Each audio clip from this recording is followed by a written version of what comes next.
Al-Quran surah kedua Al-Baqarah ayat 215. Yas'alunaka madza yunfiqun. Banyak mereka bertanya kepada Muhammad sallallahu alaihi wasallam tentang infak. Bagaimana cara berinfak, kepada siapa diinfakkan?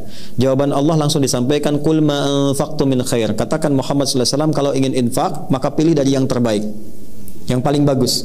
Nah, infak itu bahasa singkatnya nafkah. Nafkah itu singkatan dari infak. Infak itu nanti dibagi dua, ada infak wajib, ada infak sunnah. Infak wajib, infak suami kepada istri, kepada keluarga, disingkat dengan nafkah.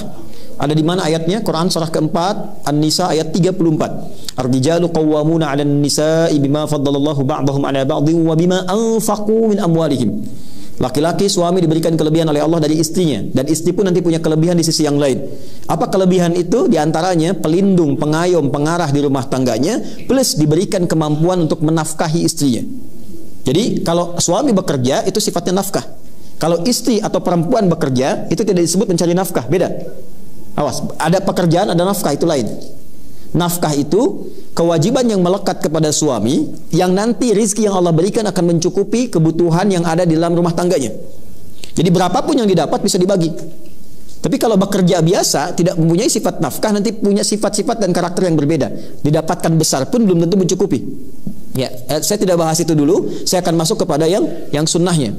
Kalau kemudian yang itu sudah selesai, jadi frame-nya begini, tabelnya. Kalau sudah yang wajib selesai, baru keluar. Jangan keluar dulu. Ya, dihitung dulu di rumah.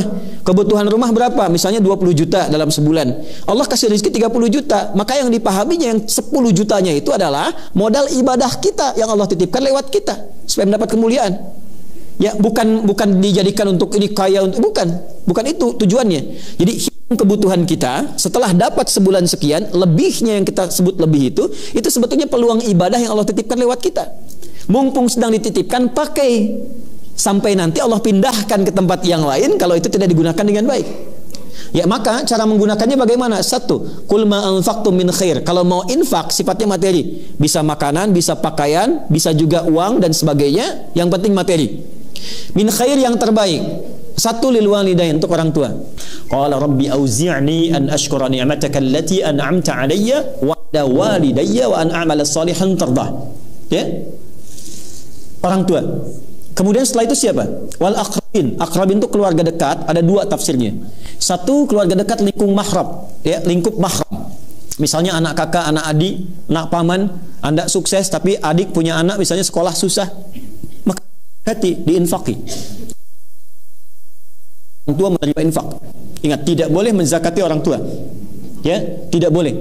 Orang tua itu hanya berhak menerima infak. Kemudian lil walidaini wal aqrabin wal yatama. Tafsir kedua akrabin itu bukan keluarga dari mahram, tapi orang yang hidup secara dekat dengan Anda. Bisa tetangga, bisa sahabat dan sebagainya. Ya, Anda tinggal, kerabat Anda jauh tidak dengan Anda di Banten misalnya, dia di Sumatera, tapi kan tetangga Anda di samping-samping. Yang tahu kalau kita kena musibah itu dulu yang membantu.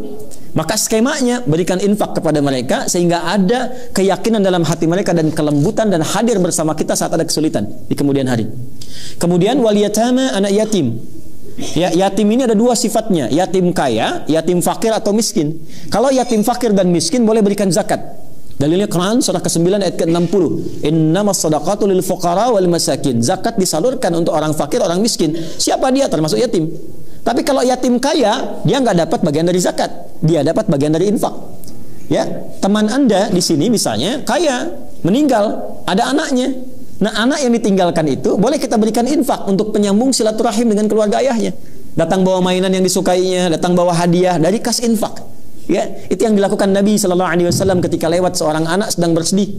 Kata Nabi, "Kenapa kamu bersedih, nggak main dengan teman yang lain?" Kata anak ini, "Ya Rasulullah, baju saya jelek. Ya Rasulullah, mainan saya jelek, saya malu main dengan mereka." Ini kisah nyata. Kata Nabi, "Aradita an akuna abad laka wal Hasan wal Husaina ikhwatan laka." Apakah engkau ridha kalau aku akan menjadi ayah angkatmu sekarang dan engkau menjadi saudara Hasan dan Husain? Kata orang ini, "Radit ya Rasulullah, saya ridha." Kama qala, ya, saya ridha ya Rasulullah. Maka oleh Nabi diberikan dari infak baju yang bagus, pakaian yang bagus, mainan-mainan yang indah. Dia bergabung dengan temannya.